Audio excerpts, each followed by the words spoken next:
Hi, it's Jackson, and today we're going to be looking at logarithmic functions. So before we look at what logarithmic functions are, we need to know what an exponential function is.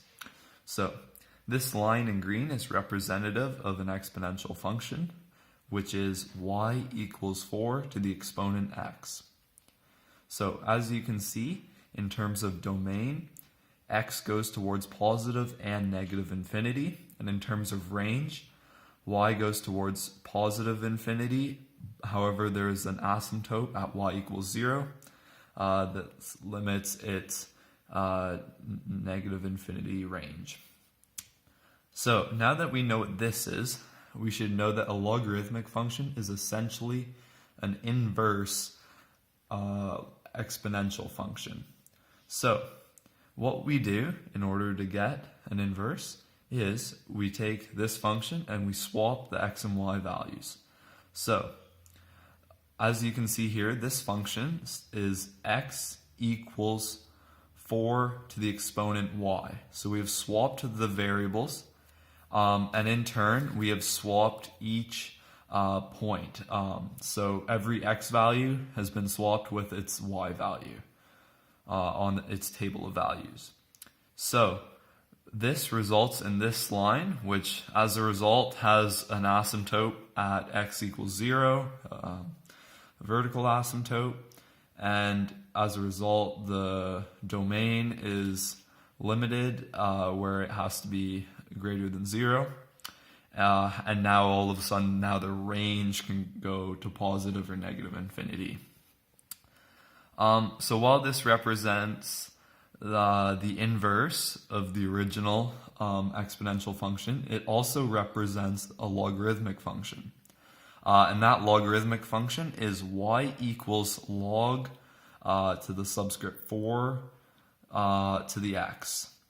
So that is, we take the base of 4, we place it as a subscript of the logarithm, and then we take the argument, which is x, as in and we place it out here, because essentially what we're doing is we're changing this from an exponential to a logarithmic function format.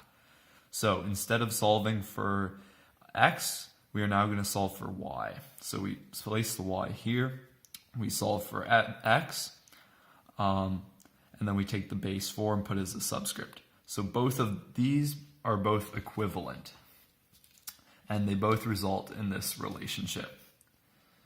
So before we go any farther, we're going to look at the very basics of logarithmic functions. So originally, before they existed, pre-17th century, mathematicians had to do all their math or all their exponents by multiplying everything out or using early methods. And what this meant was that to find 2 to the exponent 4, you would have to say 2 times 2 times 2 times 2, and then which is equal to 16. Or in exponential format, you would write this as 2 to the exponent x is equal to 16, and then you would find that x equals 4. So this is okay with small numbers where you can use mental math. However, it gets much trickier as you start to use the bigger and bigger numbers that were characteristic of the scientific revolution. So as you can see, we can rewrite the simple exponential formulas into logarithmic functions. So again, just like what I just showed a couple seconds ago, what we do is we write log. We're going to switch the x and y values. So we're going to be solving now for x instead of having it as included. So we're going to stick the x out front. We're going to be solving for it. We are going to be taking the base of 2 and putting it as a subscript of the logarithm. And then we're going to be placing the solution of 16 as our argument. And the reason for this is so that now we can write it. Now it's written out to solve for x.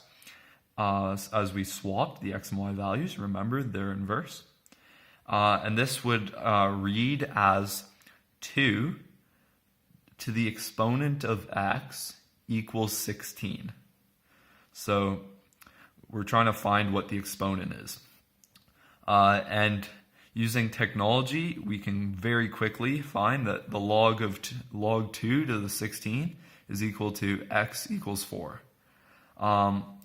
So the only drawback to this method is that when we cannot have the base times whatever number could be out front, which is so the a value, which can be out front, we cannot have these two multiply to 1.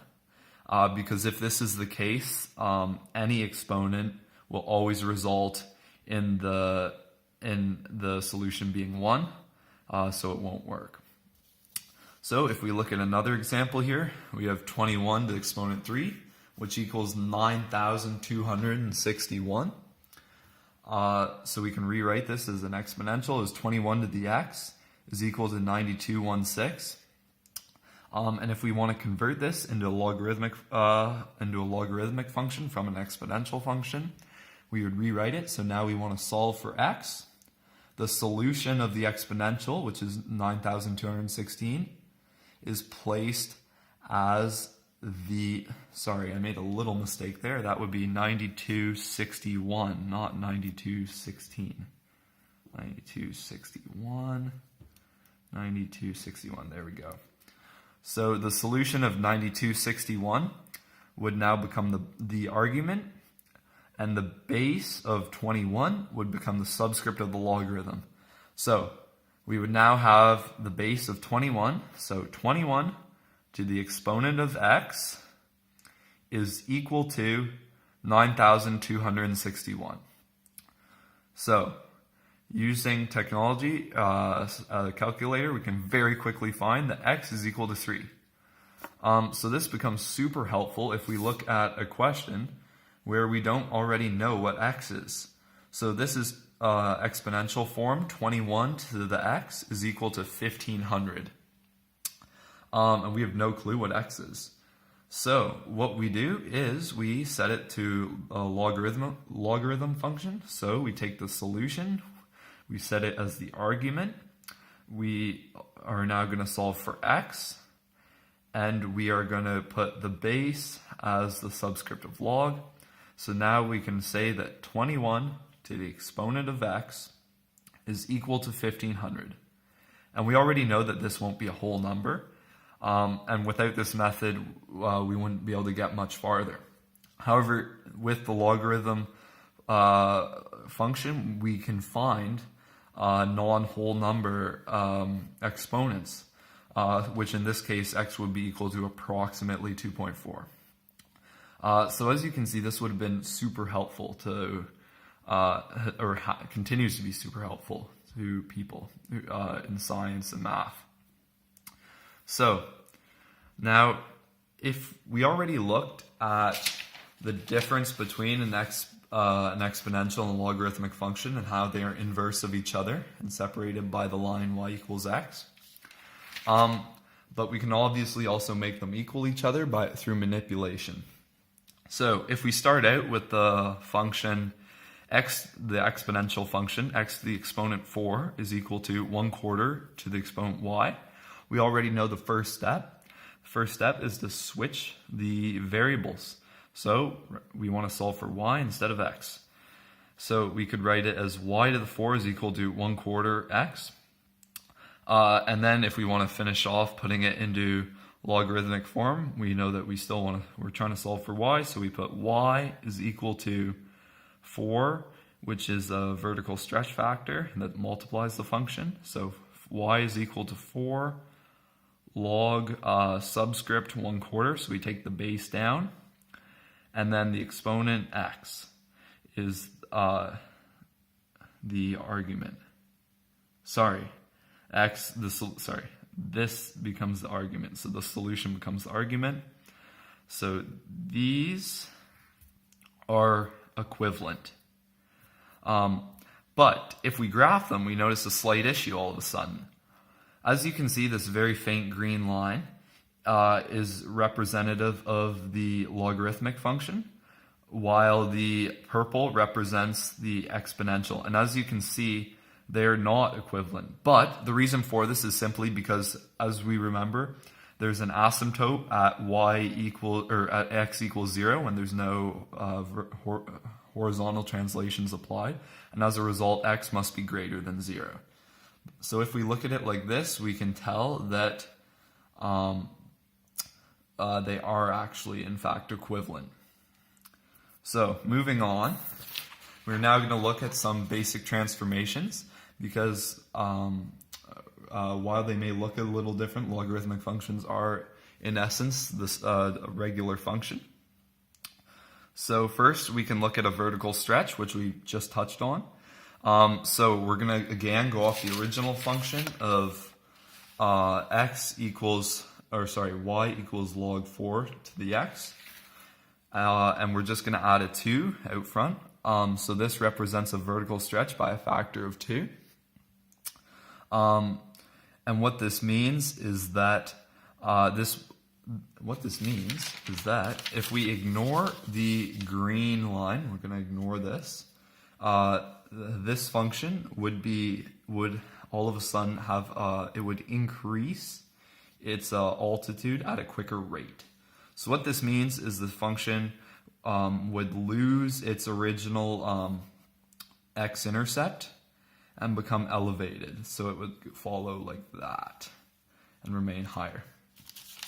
Now, if we look at the horizontal compression, we have one here. It's multiplying the argument. And in this case, it's a horizontal compression by a factor of 1/2 because it's 2 and it's a compression. And this would have a similar effect. So again, the altitude of the function would increase at a faster rate. So again, the function would become elevated sooner on and lose its, I'll just turn that off, and lose its original x-intercept. Sorry, ignore the phone.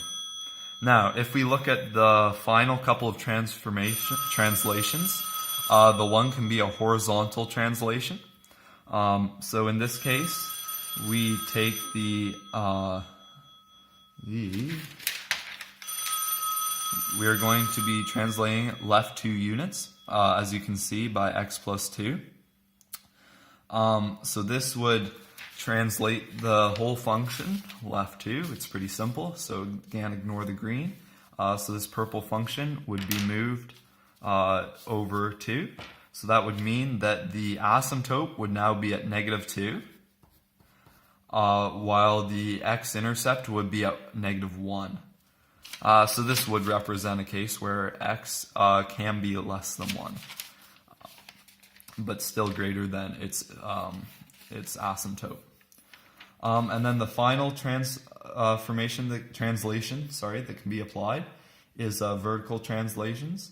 In this case, we have a vertical translation of up 2 units. So this would simply change the x-intercept again and have no effect on anything else, except for the fact that each value, y point, would have itself increased by 2 units. So we would just take this whole thing and translate it up 2. So it'd look something like that. And that's it for my brief introduction to the logarithmic function. Thank you very much. You can pause the video at any point if you're confused. And if you are understanding it well, I recommend that you go back to the start of the slideshow and look at the real-life application questions. Thank you very much.